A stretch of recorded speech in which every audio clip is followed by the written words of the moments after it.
আসসালামু আলাইকুম ওরহমতুল্লাহ। প্রিয় দর্শক, আশা করি আল্লাহ পাকের অশেষ রহমত ও দয়ায় আপনারা সকলেই অনেক ভালো আছেন। আর যেই সমস্যায় আছি দোয়া করি আল্লাহ রব্বুল আলামিন আমাদের সকল সমস্যার উত্তম সমাধান করে দিক। চলুন শুরু করি আল্লাহর নামে। আজকে আমরা জানব সূরা বাকারার ৭ নং আয়াতের তাফসীরের বর্ণনা। ختم الله على قلوبهم وعلى سمعهم وعلى أبصارهم غشاوة ولهم عذاب عظيم। এর বাংলা অর্থ: আল্লাহ তাদের অন্তর ও শ্রবণ শক্তির উপর সিলমোহর করে দিয়েছেন এবং তাদের দৃষ্টিশক্তির উপর রয়েছে পর্দা, আর তাদের জন্য রয়েছে মহাশাস্তি। তাফসির: এ আয়াতের মোট ৪টি অংশ রয়েছে। প্রথম অংশে বলা হচ্ছে আল্লাহ তাদের অন্তরের উপর সিলমোহর করেছেন, কারণ তারা এত বেশি জ্যাদ, কুফর ও অবাধ্যতায় ডুবে গেছে যে তাদের অন্তর আর সত্য গ্রহণ করতে সক্ষম নয়, এবং তাদের অন্তরে ঈমান প্রবেশের রাস্তা বন্ধ হয়ে গেছে। দ্বিতীয় অংশে বলা হচ্ছে তাদের শ্রবণ শক্তির উপর সিলমোহর করা হয়েছে।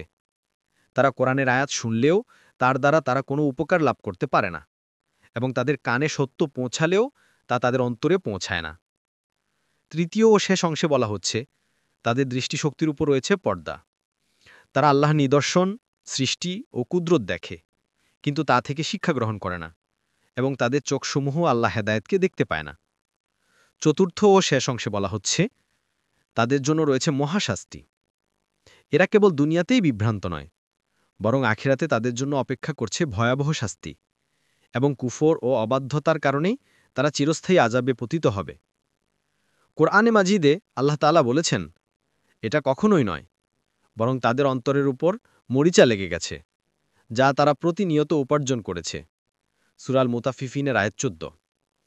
হাদিসে আছে, মুমিন বান্দা যখন গুনাহ করে তার অন্তরে একটি কালো দাগ পড়ে। এরপর সে ব্যক্তি তওবা করলে ও ক্ষমা চাইলে তার অন্তর পরিষ্কার হয়ে যায়। আর যদি গুনাহ বেশি হয় তাহলে কালো দাগও বেশি হয়। অবশেষে তা তার অন্তরকে ঢেকে ফেলে।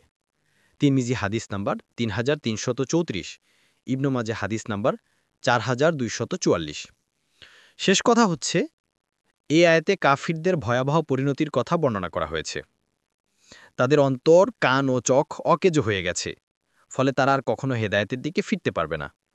আল্লাহ আমাদের অন্তরকে সিলমোহর হওয়া থেকে রক্ষা করুন এবং সত্য গ্রহণের তৌফিক দান করুন। আমিন। প্রিয় দিনী ভাই ও বোনেরা, ভিডিওটি ভালো লাগলে একটি লাইক দিন। নিয়মিত ভিডিও পেতে চ্যানেলটি সাবস্ক্রাইব করুন। ভিডিওটি শেয়ার করে ছড়িয়ে দিন দিন প্রচারের স্বার্থে। আল্লাহ হাফেজ।